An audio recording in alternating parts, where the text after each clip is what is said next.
Good morning to everyone. Today session में discuss करेंगे inter के फिजिक्स के अनसोल्ड पेपर 2019 346 एफआई के बारे में। 346 एफआई ये 2019 का सेट है हमारा।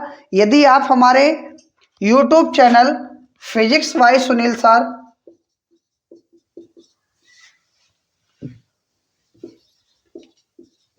सर के न्यू व्यूअर्स हैं या पहली बार इस चैनल को पर विजिट कर रहे हैं तो कृपया चैनल को सब्सक्राइब करें और बेल आइकन को दबाएं।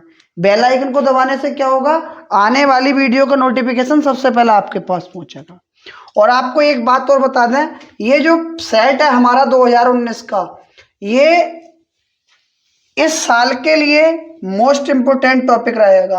आप 10 अनसोल्ड पेपर कर लीजिए, टोटल पेपर हमारा उसी से बन जाएगा। आगे पीछे आपको कहीं जाने की कोई जरूरत नहीं रहेगी। अब मैं एक एक करके क्वेश्चन पर डिस्कस करता हूं। आप जो है या तो अनसोल्ड अखिल का देख लें या फिर मैं क्वेश्चन भी इसके साथ नोट करा देता हूं। सेक्शन बी का हमारा पहला क्वेश्चन है, प्रकाश विद्युत प्रभाव में दहली आवृत्ति से आप क्या समझते हैं? कौन सी आवृत्ति है हमारी? दहली आवृत्ति। इंग्लिश में बोलते हैं इसे थ्रेशोल्ड फ्रीक्वेंसी या कट ऑफ फ्रीक्वेंसी, दहली आवृत्ति। तो दहली आवृत्ति के बारे में मैंने पिछले अनसोल्ड पेपर में भी बताया है, जिसका लिंक डिस्क्रिप्शन में पड़ा हुआ है, आप वहां से देख सकते हैं या प्ले लिस्ट से जाकर देख सकते हैं। होती क्या है दहली आवृत्ति? दहली आवृत्ति वह न्यूनतम आवृत्ति होती है जो किसी धातु से इलेक्ट्रॉन उत्सर्जित करने की क्षमता रखती है और इसे म्यू नॉट से प्रदर्शित करते हैं। क्या लिखोगे इसकी परिभाषा? कि वह न्यूनतम आवृत्ति जो किसी धातु से इलेक्ट्रॉन उत्सर्जित करने की क्षमता रखती है, वह आवृत्ति क्या कहलाती है? दहली आवृत्ति कहलाती है। एक नंबर का क्वेश्चन 1 सेकंड में हो जाएगा। आगे है हमारा, दूरदर्शी की विभेदन सीमा किन किन कारकों पर निर्भर करती है? तो दूरदर्शी की जो विभेदन सीमा होती है वो द्वारक पर निर्भर करती है और दूसरी तरंग दैर्ध्य पर निर्भर करती है। सिर्फ ये लिख दोगे, दूरदर्शी की विभेदन सीमा बराबर 1.22 लैम्डा अपॉन डी। लैम्डा क्या है? हमारी तरंग दैर्ध्य। तरंग दैर्ध्य बढ़ाओगे तो विभेदन सीमा हमारी क्या हो जाएगी? बढ़ जाएगी। और द्वारक अगर बढ़ा दोगे तो उसकी विभेदन सीमा क्या हो जाएगी? कम हो जाएगी। अब आगे मैं एक न्यूमेरिकल है, इसे लिखता हूं कि किसी परिपथ में धारा तथा वोल्टता के समीकरण निम्नलिखित हैं। यहां क्वेश्चन लिख लेते हैं हम। किसी परिपथ में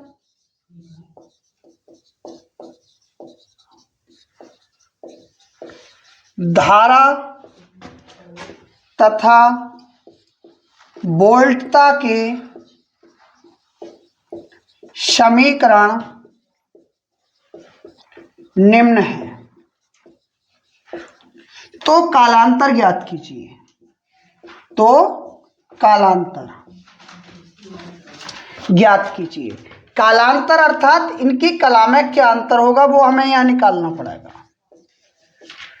पहला, I बराबर 3.5 साइन 628 t प्लस के पाई बाई 6 एम्पियर।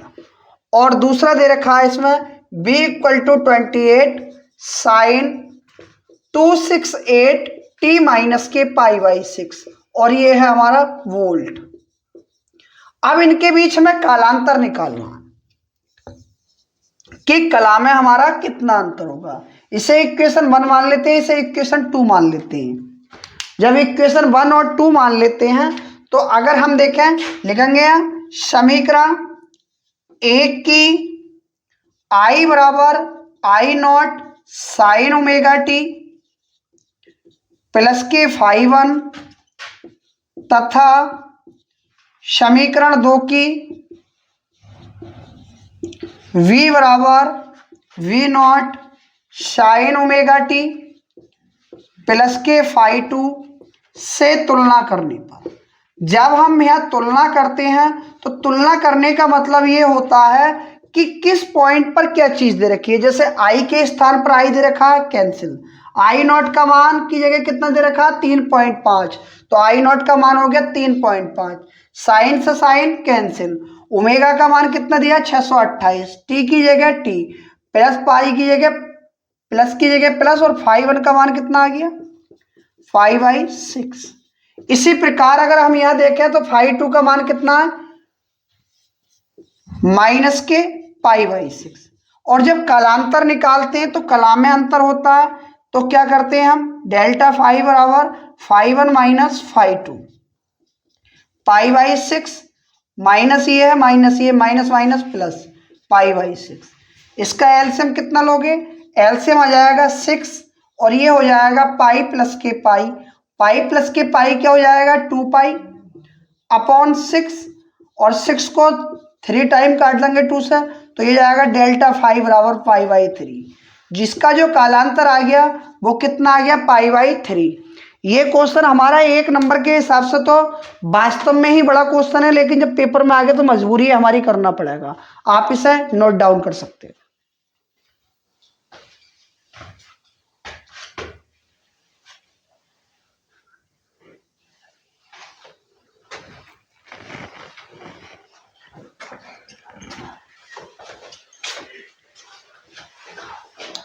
चलो इसका स्क्रीनशॉट लो, आगे बढ़ते हैं, क्योंकि पूरा ही अनसोल्ड पेपर हमें 40 से 45 मिनट में समाप्त करना है। देखो अगर आपको लगता है कि जो है स्पीड ज़्यादा है तो स्पीड वाले प्ले स्पीड वाले में जाने के बाद उसकी स्पीड को डाउन कर लिया करो।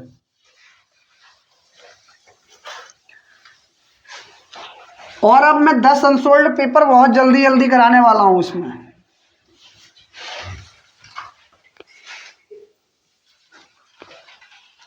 आगे हमारी लुईस। देखो ये क्वेश्चन कैसे घुमाते हैं, क्वेश्चन ऐसे घुमाते हैं, आता तो आपसे सब कुछ है, ऐसा कुछ नहीं है जो नहीं आता है, कि लुईस दी ब्रोगली, लुईस दी ब्रोगली के तरंग दैर्ध्य के लिए सूत्र लिखिए। इसका क्या है, लुईस दी ब्रोगली तरंग दैर्ध्य, जो दी ब्रोगली तरंग दैर्ध्य है वही हमारी लुईस दी ब्रोगली तरंग दैर्ध्य है। उसका सूत्र क्या हो जाएगा, वो हो जाएगा lambda equal to H upon P, और पी क्या है संवेग मोमेंटम, जो किसके बराबर होता है एम बी के। ये आगे हमारी लुईस दी ब्रोगली तरंग दैर्ध्य के। आगे है हमारा अनोमीय परिपथ किसे कहते हैं। तो मैंने आपको लिखाया था कि अनोमीय परिपथ क्या होता है, कि वे परिपथ जो ओम के नियम का पालन नहीं करते हैं, यानी ऐसे परिपथ जो ओम के नियम का पालन नहीं करते हैं वे परिपथ क्या कहलाते हैं, अनओमीय परिपथ कहलाते हैं। और जो परिपथ ओम के नियम का पालन करते हैं वे परिपथ हमारे कहलाते हैं ओमीय परिपथ। ठीक है, इसमें तो ओमीय ही मालूम करा है, अनोमीय मैंने ओमीय भी बता दिया। जो ओम के नियम का पालन कर जाएगा वो क्या हो जाएगा ओमीय परिपथ, और जो ओम के नियम का पालन नहीं करेगा वो अनओमीय परिपथ। अब इसी के साथ हम आगे की ओर बढ़ते हैं, और आगे हमारा क्या है क्वेश्चन। देखो अगर मान लो ये नहीं उतर रहा तुमसे इतनी जल्दी तो इसका तुम स्क्रीनशॉट ले सकते हो।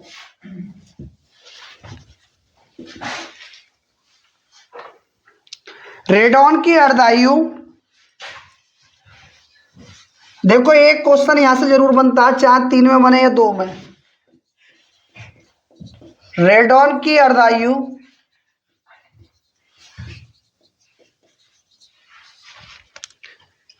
3.8 दिन है।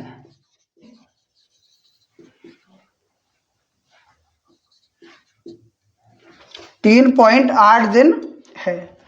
25 मिलीग्राम रेडॉन 19 दिन में कितना रह जाएगा।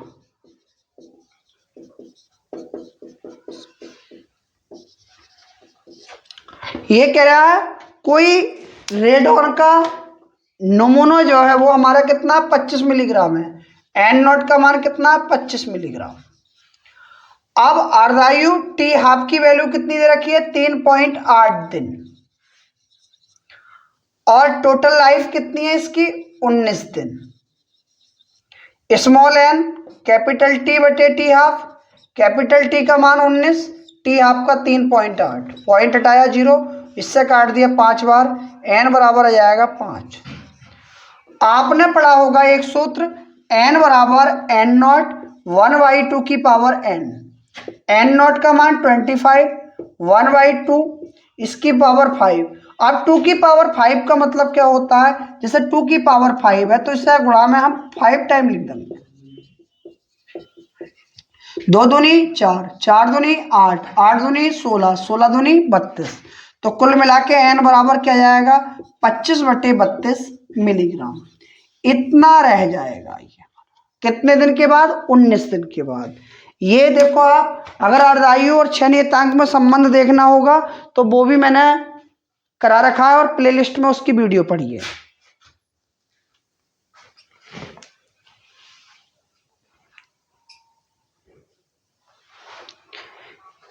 ये हमारे एक एक नंबर के क्वेश्चन समाप्त होते हैं 6।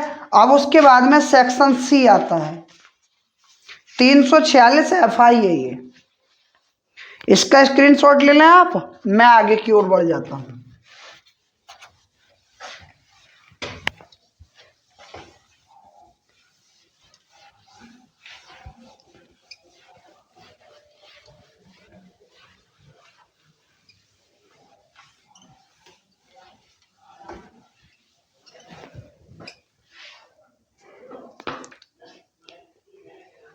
देखो क्वेश्चन है थर्ड का, कहा है ये, जब आपके पास अनसोल्ड पेपर होगा तो देख ही रहा होगे आप।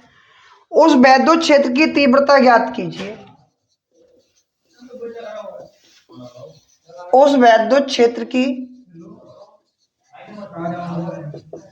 तीव्रता ज्ञात कीजिए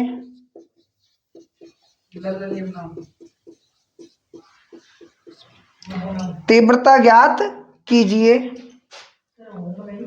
जो 0.00 मिलीग्राम द्रव्यमान की एक तेल की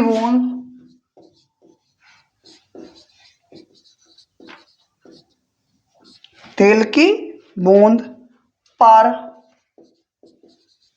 3 इलेक्ट्रॉन आवेश है। 3 इलेक्ट्रॉन आवेश है को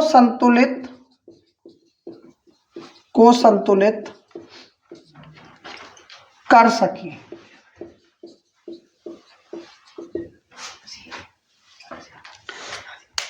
देखो यह है कि एक कोई कण होगा जिसका द्रव्यमान हमारा कितना है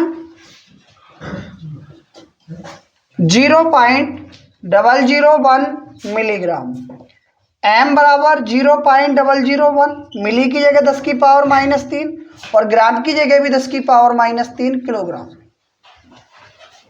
उसके बाद में पॉइंट हटाते हैं, 3 पावर और कम हो जाएंगी, m की वैल्यू आ जाएगी 1 × 10 की पावर -9 किलोग्राम।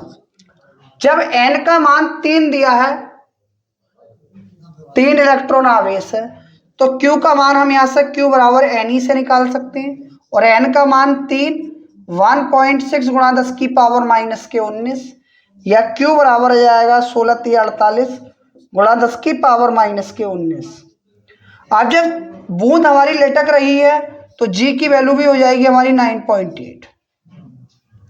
आपने पढ़ा होगा F बराबर mg, F बराबर EQ। समीकरण 1/2 से EQ बराबर mg, E बराबर mg बटे q। m का मान कितना है हमारा 1 × 10 की पावर -9, g का मान 9.8, q का मान कितना है 4.8 × 10 की पावर -19। पॉइंट से पॉइंट कैंसिल। 98/48, 10⁻⁻9 प्लस के 19, क्योंकि माइनस के हैं ऊपर जाके प्लस के हो जाएंगे। ई बराबर 2.02 गुणा 10⁻10 न्यूटन प्रति कूलम। लगभग ये अप्रोक्सीमेट वैल्यू जो आएगी वो यही आएगी।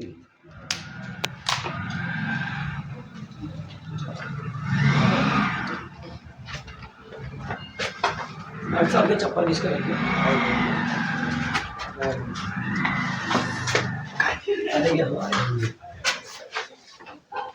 लोन आ रहा है मुझे, नंबर दे दिया हमने लोड सेटिंग।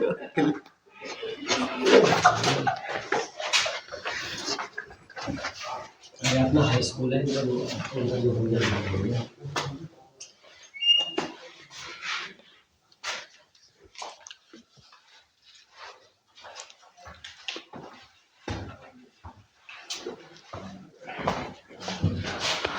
आगे है क्वेश्चन हमारा, ऊर्जा बैंड के आधार पर चालक अचालक अर्धचालकों का वर्गीकरण कीजिए। तो आप चालकों के बारे में जानते हो कि इनके बीच में गैप संयोजी बैंड और चालन बैंड के बीच में कम होता है और अचालक में ज़्यादा होता है, जिसके कारण संयोजी बैंड के इलेक्ट्रॉन चालन बैंड में नहीं आते और चालन बैंड के इलेक्ट्रॉन संयोजी बैंड में नहीं आते।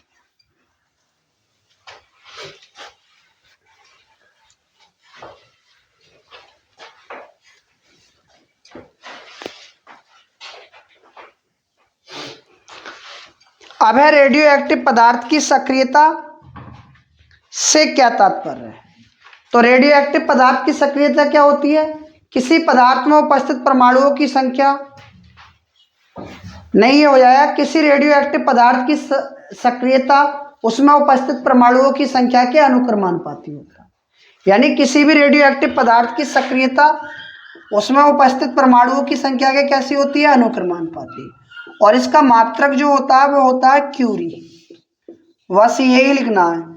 इसका मात्रक बहुत मालूम कर लेता है, जो कि इसका मात्रक के बारे में तो कभी कभी हमसे मल्टीपल क्वेश्चन में भी मालूम कर लेता है बहुविकल्पीय में। फिर आगे है एंड गेट और गेट की सततता सारणी बनाइए।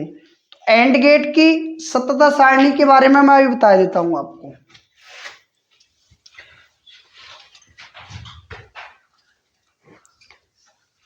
एंड गेट की सततता सारणी और प्रतीक चिन्ह लिखिए।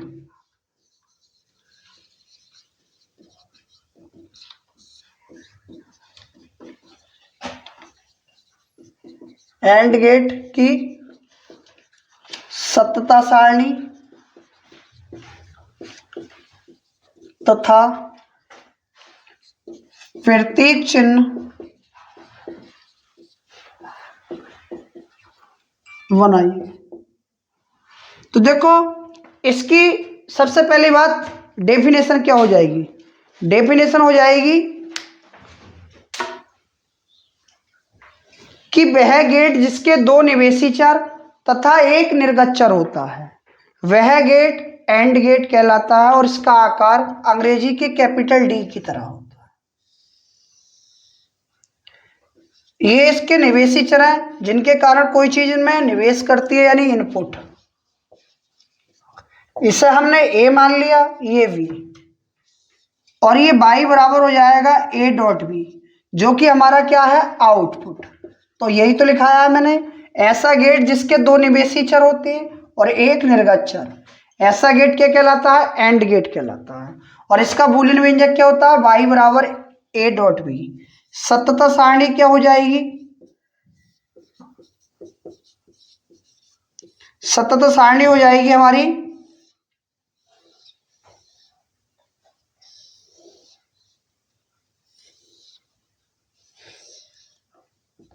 ए वी वाई बराबर ए डॉट बी, 0 0 1 1 0 1 0 1, 0 की 0 से मल्टीप्लाई 0, 0 की 1 से 0, 1 की 0 से 0, 1 की 1 से 1।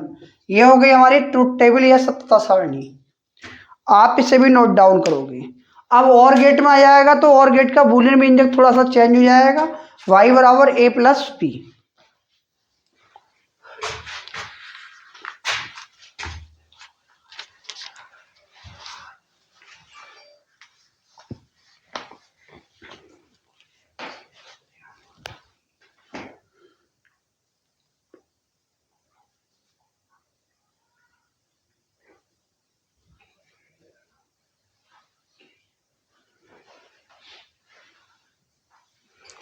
अब ये चलेंगे हमारे 3 नंबर वाले क्वेश्चन।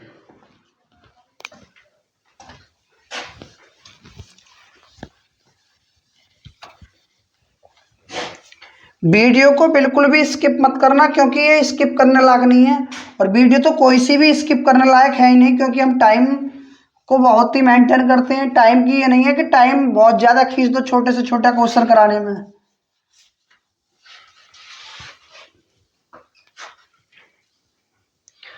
सेक्शन डी का पहला सवाल है, एक समांतर प्लेट संधारित्र की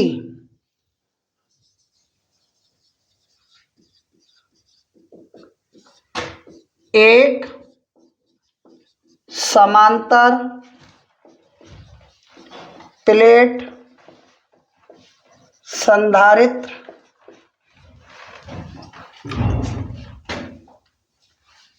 की प्रत्येक प्लेट का क्षेत्रफल 100 सेमी स्क्वायर है,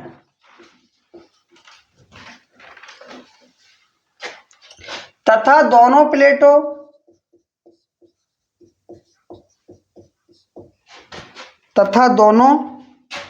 प्लेटों के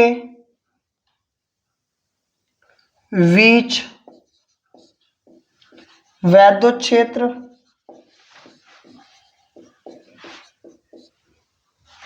100 न्यूटन प्रति कूलम है। प्लेटों पर कितना आवेश होगा? प्लेटों पर कितना आवेश होगा?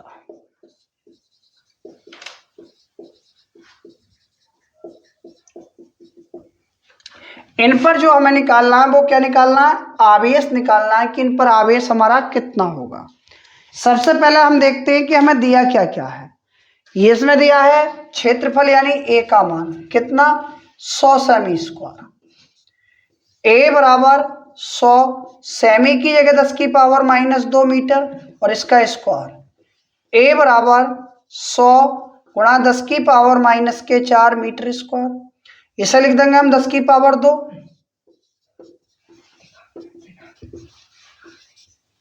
यह ए बराबर 10 की पावर -2 मीटर स्क्वायर। वैद्युत क्षेत्र कितना है हमारा? 100 न्यूटन प्रति कूलम, और एप्सिलॉन नॉट का मान दिया है 8.85 गुणा 10 की पावर -12। आपने पढ़ा होगा ई बराबर सिग्मा अपॉन एप्सिलॉन नॉट। उसके बाद में एप्सिलॉन नॉट की जगह मैंने लिखाया है क्यू अपॉन के एप्सिलॉन नॉट ए। अब के का मान कितना है? 1 होगा, नहीं दिया है तो बटे में 1 करके क्रॉस मल्टीप्लाई, ई इंटू के एप्सिलॉन नॉट ए। ई का मान कितना है? 100, के का मान 1, 8.85 गुणा 10 की पावर -12, ए का मान 10 की पावर -2। अब इसे लिख देंगे 10 की पावर 2। 10 की पावर 2 गुणा 10 की पावर कितना हो जाएगा? -14, 8.85। अब हम क्या देखते हैं, गुणा में घाता जुड़ जाती हैं, तो ये हमारी माइनस की है, ये प्लस की है तो घट जाएंगी। 8.85 गुणा 10 की पावर -12 और आवेश का मात्रा कूलम। बिल्कुल सिंपल सवाल है 3 नंबर का।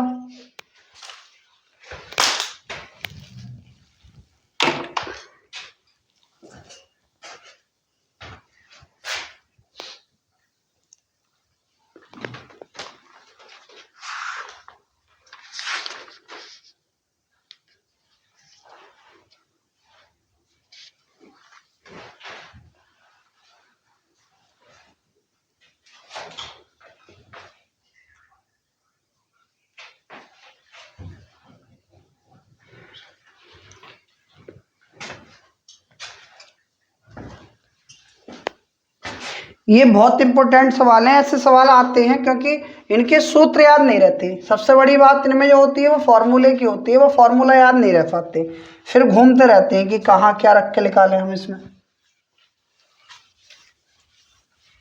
जबकि इनके सबकी डेरिवेशन मैंने करा रखी है।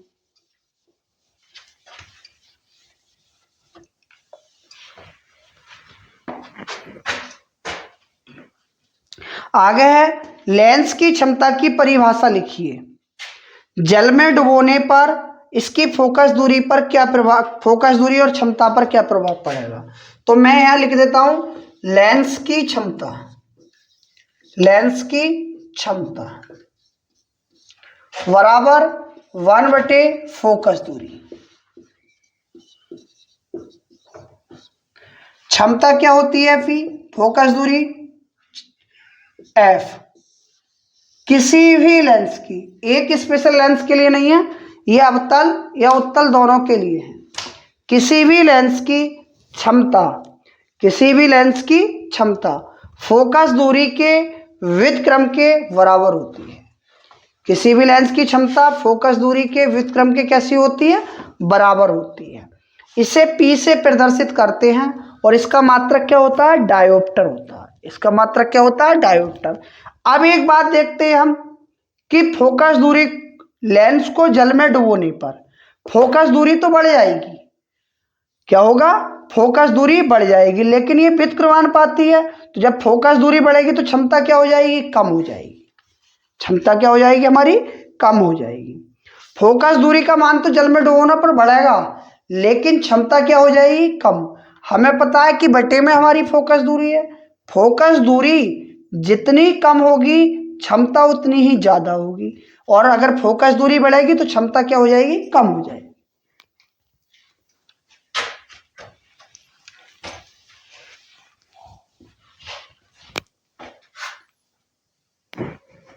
आगे है वैद्युत फ्लक्स को परिभाषित कीजिए और इसका मात्रक लिखिए।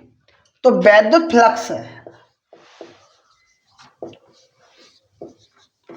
इंग्लिश में बोलते हैं इसे इलेक्ट्रिक फ्लक्स। वो होता क्या है, वैद्युत क्षेत्र में स्थित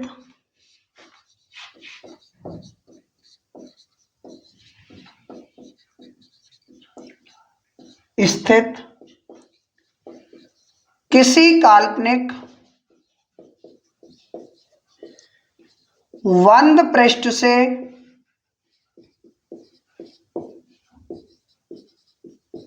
होकर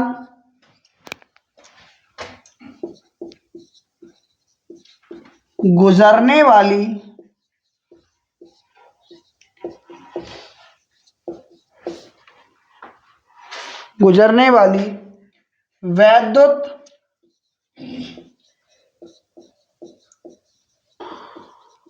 वैद्युत बल रेखाओं की संख्या की माप को वैद्युत फ्लक्स कहते हैं।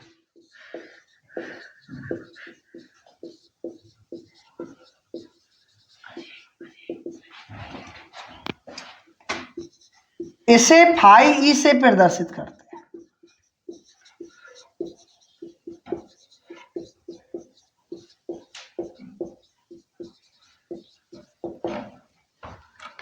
क्या है कि वैद्युत क्षेत्र में स्थित किसी काल्पनिक बंद पृष्ठ से होकर गुजरने वाली वैद्युत बल रेखाओं की संख्या की माप को हम वैद्युत फ्लक्स कहते हैं। ये काल्पनिक पृष्ठ है, इससे जितनी ये लाइन है यानी वैद्युत बल रेखाएं, इलेक्ट्रिक फोर्स लाइन क्या हो रही है, पास हो रही हैं, इन सब की माप को ही हम क्या कहते हैं, वैद्युत फ्लक्स कहते हैं। और इसे फाई ई से क्या कर देते हैं, प्रदर्शित करते हैं। अब ये कह रहे हैं वैद्युत फ्लक्स का मात्रक क्या होता है। तो वैद्युत फ्लक्स फाई ई बराबर होता है हमारा ई ए कॉस थीटा। अब हम जानते हैं कि ई का कॉस थीटा का तो कोई मात्रक होता नहीं है। क्यों नहीं होता, क्योंकि सारे के सारे त्रिकोणमितीय अनुपात दो दूरियों को मिलाकर बने हैं, तो दूरी से दूरी कैंसिल यानी मीटर से मीटर कैंसिल हो जाएगा। तो ये क्या है, ई वैद्युत क्षेत्र। तो यहाँ लिखेंगे वैद्युत फ्लक्स का मात्रक, का मात्रक। तो वैद्युत क्षेत्र का मात्रक क्या हो जाएगा, न्यूटन प्रति कूलम, और क्षेत्रफल का मीटर स्क्वायर। तो ये हो जाएगा हमारा, या इसे स्लैश नहीं लिखें, बराबर में लिख दें, न्यूटन मीटर स्क्वायर प्रति कूलम। एक इसमें न्यूमेरिकल भी दिया है कि यदि वेक्टर E बराबर 2i plus 3j minus 4k और वेक्टर A बराबर -k4k हो तो वैद्युत फ्लक्स का मान ज्ञात कीजिए। अब वैद्युत फ्लक्स क्या है, phi E dot A. E क्या है, 2i plus 3j minus k4k dot -k4k। अब हम करते क्या है कि समान वेक्टरों की आपस में मल्टीप्लाई करते हैं। जैसे ये I यहाँ पर है, यहाँ नहीं है, ड्रॉप आउट कर देंगे। J यहाँ है, यहाँ पर नहीं है, इसे भी ड्रॉप आउट कर देंगे। फिर हम समान वेक्टरों की गुणा करें, यानी -4 की गुणा -4 से और k डॉट की k से, तो इनका तो 1 हो जाएगा। 4 की 4 से करोगे तो 16 आ जाएगा, और minus minus plus, phi E बराबर 16 न्यूटन मीटर स्क्वायर प्रति कूलम। ये 3 नंबर का क्वेश्चन है। बताओ 3 ही सेकंड लगेंगे और हम सही से करने लगे तो। पहले वैद्युत फ्लक्स की डेफिनेशन पूछी, क्या होती है, वैद्युत क्षेत्र में स्थित किसी भी काल्पनिक बंद पृष्ठ से जितनी भी वैद्युत बल रेखाएं गुजर रही हैं उन सब की माप को हम क्या कहते हैं, वैद्युत फ्लक्स कहते हैं। इसे काय से प्रदर्शित करते हैं, phi E से प्रदर्शित करते हैं।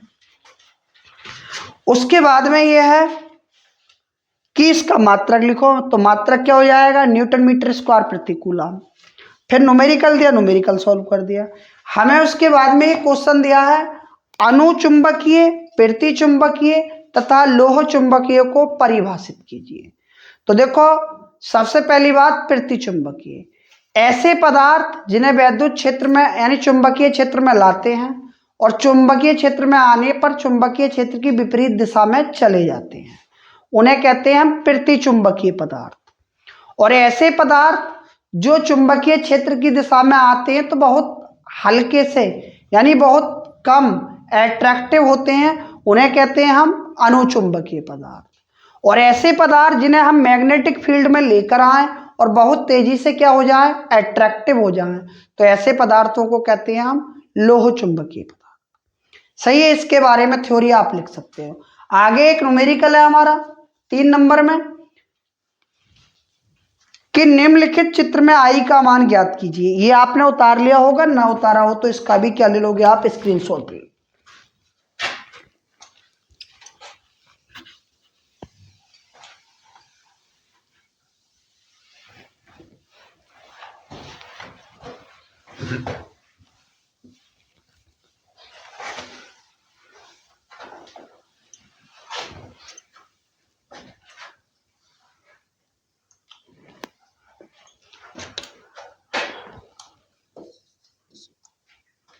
I का मान ज्ञात कीजिए।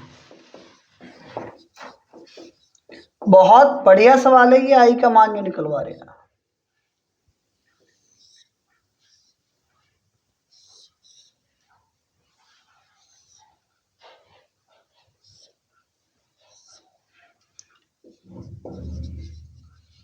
Two ampere, 2 ampere, 1 ampere, I1 P, और ये हमारा Q जंक्शन है। यहाँ पर 1 एम्पियर आउटपुट में है, I2 भी इसकी आउटपुट में है, 1.2 आउटपुट में है और 1 एम्पियर एंटर कर रही है।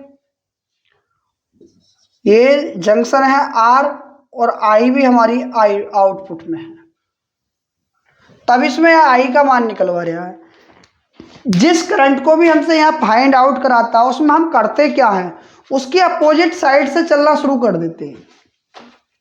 आई हमें कहाँ दिखाई दे रही है? यहाँ, लेकिन इसके अपोजिट साइड क्या होगी? यहाँ। पहले हम संधि पी की बात करते हैं, संधि पी के लिए। अब नियम तो वही रहेगा, जो संधि में प्रवेश कर रही है पॉजिटिव, जो निकल रही है निगेटिव। तो 2 प्रवेश कर रही है पॉजिटिव, 2 प्रवेश कर रही है पॉजिटिव, 1 निकल रही है निगेटिव, I1 भी निकल रही है निगेटिव, और बराबर क्या हो जाएगा? 0। ये 4 हो गए, 4 में से 1 गया 3, माइनस के I1 बराबर 0। या I1 का मान आ गया हमारा 3 एम्पियर। कितना आ गया? 3 एम्पियर। उसके बाद में अगर हम संधि Q की बात करें,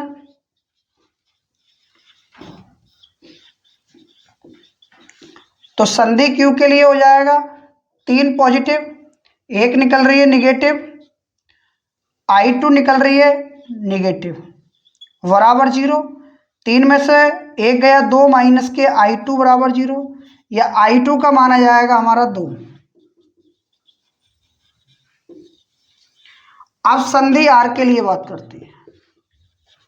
संधि R के लिए इसका मान हमारा 2 एम्पियर आ गया। तो ये प्रवेश कर रही है पॉजिटिव, ये भी प्रवेश कर रही है पॉजिटिव, ये निकल रही है निगेटिव, अब ये निकल रही है तो ये भी निगेटिव, बराबर 0। ये कितने हो गए? 3, माइनस के 1.2, माइनस के I बराबर 0। यहाँ से 1.8 माइनस के I बराबर 0। अब अगर हम देखें यहाँ, माइनस के I बराबर माइनस के 1.8, माइनस से माइनस कैंसिल, I बराबर 1.8 एम्पियर। और यही हमारा इसका क्या हो गया? आंसर हो गया।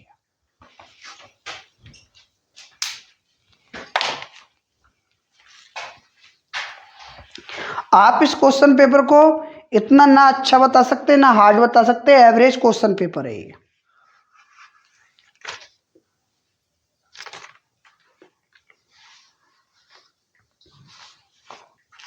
अभी लगभग 30 मिनट हुए हैं और 20 मिनट में ये सारा अनसोल्ड पेपर हो जाएगा। आप अपनी तैयारी का यहाँ पर मूल्यांकन भी कर सकते हो कि कितना अच्छा आप तैयारी कर रहे हो।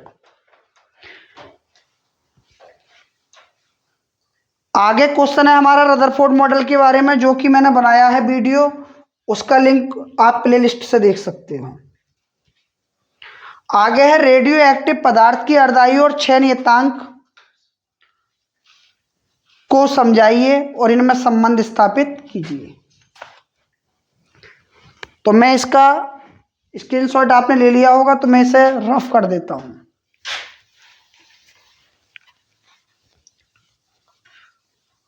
अर्धायु और क्षय नियतांक के लिए मुझे इसमें समझाने का है और उसमें संबंध भी बताना है। Relation between decay constant and half life.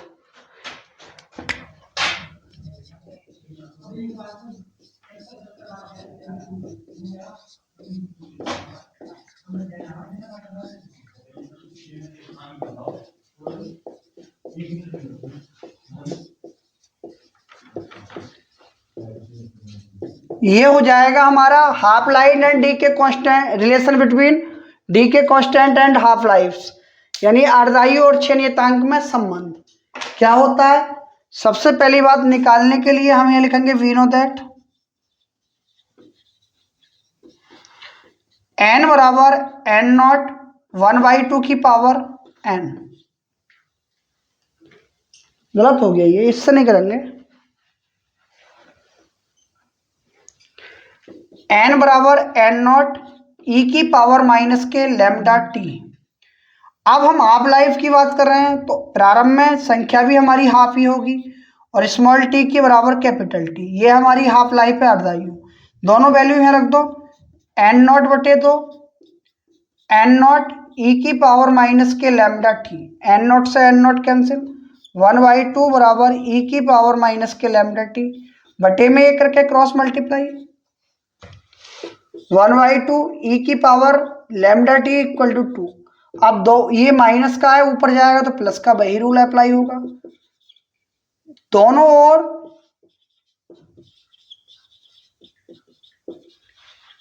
Log लेने पर लॉग ई की power lambda T equal to log E2, ये तो 1 हो जाएगा।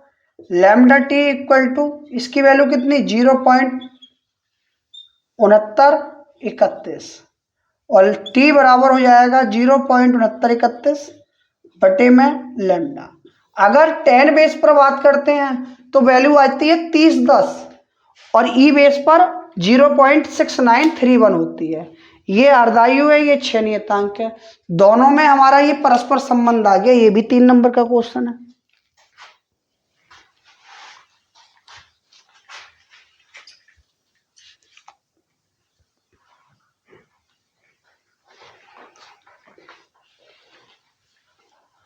आप जानते हो अगला क्वेश्चन है इसमें हमारा क्या, कि प्रकाश वैद्युत प्रभाव से आप क्या समझते हैं, आइंस्टीन का प्रकाश वैद्युत समीकरण लिखिए।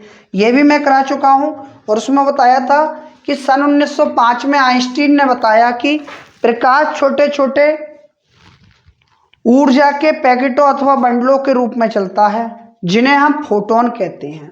और फोटोन की ऊर्जा एच न्यू होती है। एच क्या है, प्लांक नियतांक, न्यू क्या है, फोटोन की आवृत्ति। वहां से इसका सूत्र हो जाता है ई के equal to H nu minus के न्यू नॉट। यही आइंस्टीन का प्रकाश वैद्युत समीकरण होता है। अच्छा, ये वाला सवाल है, इसे मैं करा देता हूं। इसके अथवा मैं अगर ये नहीं करना चाह रहा है कि दो तरंगों की तीव्रताएं,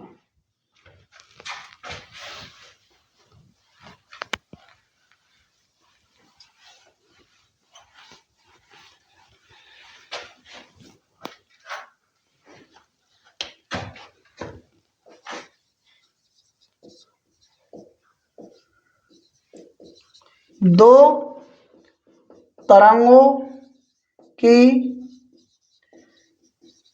तीव्रताओं का अनुपात 1:9 है, तो इनसे उत्पन्न अधिकतम तथा न्यूनतम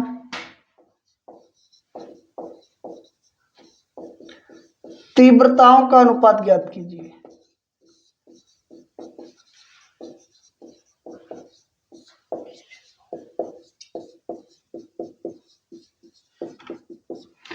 यानी दो तरंगों की तीव्रताओं का अनुपात हमें दिया है, तो इससे उत्पन्न जो होंगी अधिकतम यानी मैक्सिमम और मिनिमम तीव्रताओं का अनुपात हमसे पूछ रहा है।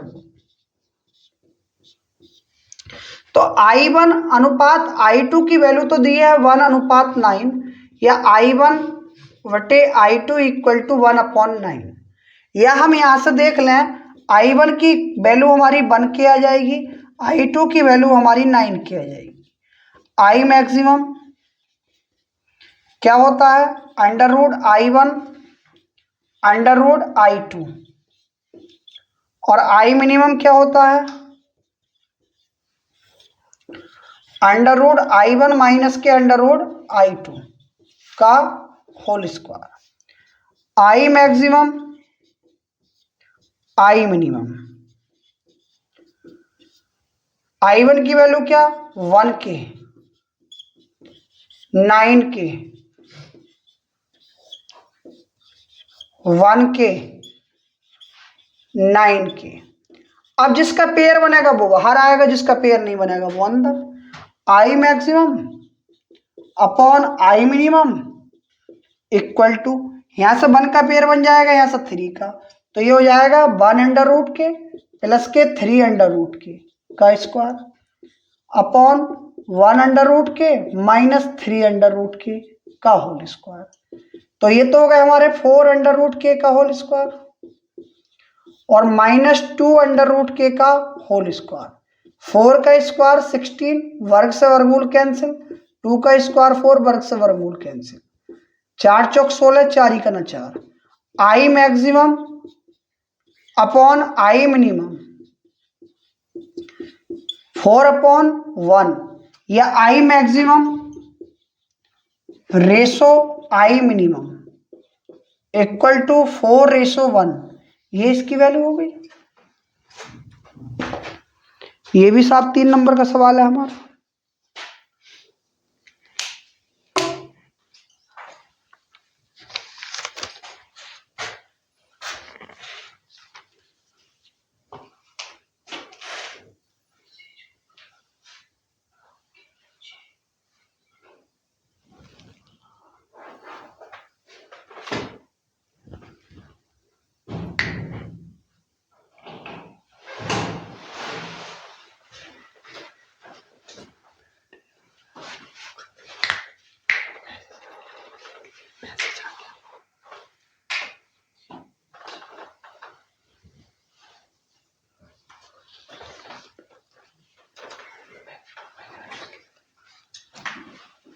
देखो विचलन कोण और वर्ण विक्षेपण क्षमता, ये क्या हो जाएगा, डेल्टा बी माइनस के delta R upon delta Y, उससे निकाल दोगे आप। आगे ये 5 नंबर का क्वेश्चन है, मैं ऐसा कराता हूं, आप इसे देखिएगा। एनपीएन ट्रांजिस्टर के बारे में आप जानते हो, दो समांतर धारावाही तारों के बीच भी आप जानते हो,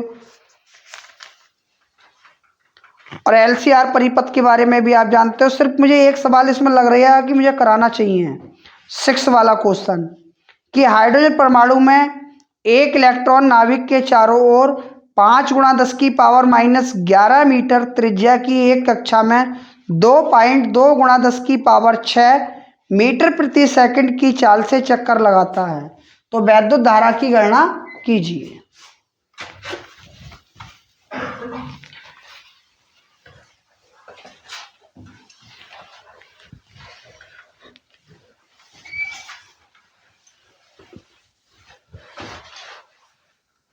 देखो इसमें हमें क्या दिया है, आर का मान दिया है कितना, 5 × 10⁻11 मीटर। दूसरा बी की वैल्यू दी है 2.2 × 10⁻6 मीटर प्रति सेकंड। ई का मान 1.6 × 10⁻19। आपने पढ़ा होगा चाल बराबर दूरी बटे समय होता है। अगर हम यहाँ से समय की वैल्यू निकालें, यानी t बराबर, तो दूरी हो जाएगी 2πr, चाल हो जाएगी b, q बराबर क्या होता है it, या i का मान निकलवा रहे हैं तो q/t, i q की जगह e, t की जगह कितना 2πr/b, तीसरी बटे बन गई है, ऊपर पहुंच जाएगा। i बराबर EB/2πr, 1.6 × 10⁻19, 2.2 × 10⁻6, 2 3.14, r का मान है हमारा 5 × 10⁻11। उसके बाद दो संख्या के बाद पॉइंट, 2 से 2 कैंसिल, 5 दूनी 10, 10 की पावर कुल मिला के कितना रह जाएगा, 10 ही रह जाएगा, क्योंकि 10 तो ये हो गए। ये जाएगा हमारा 16 × 22 अपॉन 314, 10⁻, माइनस की 10 से ऊपर जाके प्लस के 10 हो जाएंगे। 10 कैसे हो गए, क्योंकि 5 दूनी 10, इनका 1 हो गए, गुणा में घाते जोड़ के 10 ही रह गए। 10 और 6 कितने हो गए, 16, 16 में से ये कितने गए, 19, 16 दूनी 32, हासिल लगा 3, 16 दूनी 32, 32 और 3, 32 3 35 बटे 314, 10⁻³ या आई बराबर, इसे काटोगे तो 1.1 × 10⁻³ एम्पियर। इस तरीके के सवाल हमारे आ जाते हैं, और इन्हें आप कभी भी नेगलेक्ट मत करिएगा, ये बहुत इंपॉर्टेंट सवाल है। अगर आपको लग रहा है इसमें मुझे और कुछ कराना चाहिए था, तो आप जो है कमेंट सेशन में डाल दें। मेरे हिसाब से इसमें कोई भी क्वेश्चन आगे का मुझे कराना नहीं है। एक बार फिर कहते हैं, यदि आप हमारे यूट्यूब चैनल, कौन से, फिजिक्स बाय सुनील सर के न्यू व्यूवर्स हैं, तो कृपया चैनल को सब्सक्राइब कर लें और बेल आइकन को दबा दें, और मित्रों के साथ शेयर करें, वीडियो को लाइक करें ज़्यादा से ज़्यादा।